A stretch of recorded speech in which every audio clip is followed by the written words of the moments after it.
So today we're going to talk about how to do your hair when you're a guest at the wedding. We've had a lot of talk around the office about weddings because 3 of us are actually engaged. So we know it can be tricky that when you're a guest, you don't necessarily want to go get an updo, but you still want your hair to look nice. So I like to do kind of a ceremony look and then a reception look for later when you're on the dance floor. So I actually this is probably how I would wear my hair. All I did today was I prepped it with a body shampoo and conditioner, a volumizing spray, and then a bunch of texturizing spray. And then I did the curls with a flat iron. So I basically would get right about to that point, just curl it through and release it. And then on the other side, or on the next one, you just want to make sure that you flip your wrists so that they're alternating and they look a little more natural that way. So that was what I did, and then I just ran my fingers and a brush through it to give it a just body without being quite so curly. So that would be your daytime look.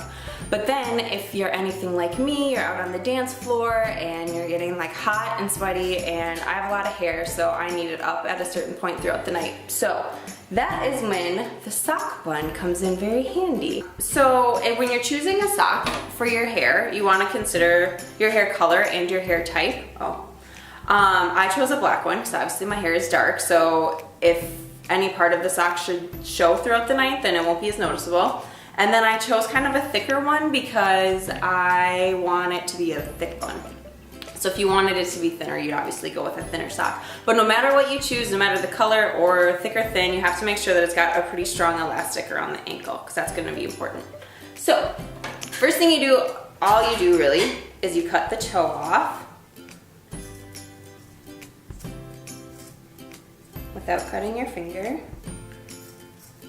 Okay, so that you don't need anymore unless you're crafty and you come up with a cool thing to do with it.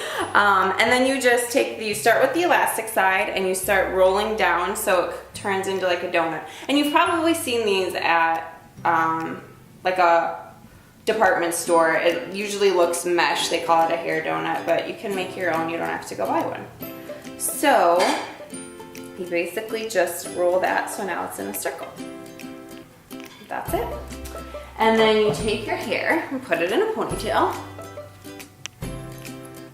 I'll do it this way for you.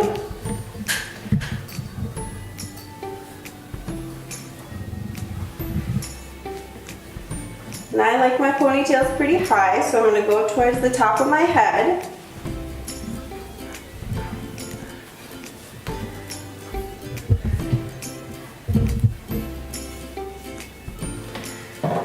And then you slip the sock / donut down onto the base of your ponytail. And you go up until it almost comes off. And then you want to tuck your ends underneath it. And then all you do is you just start rolling. So your hair should start to cover it. So from what I can feel, it kind of feels like my hair is all around it. I don't think I have any part of this sock showing. And since I have layers, I did bring some bobby pins for it. And since it's supposed to be for a wedding, they're fun and blingy. So if some of my layers were coming out or I just wanted to make them more secure, I would put the pins in.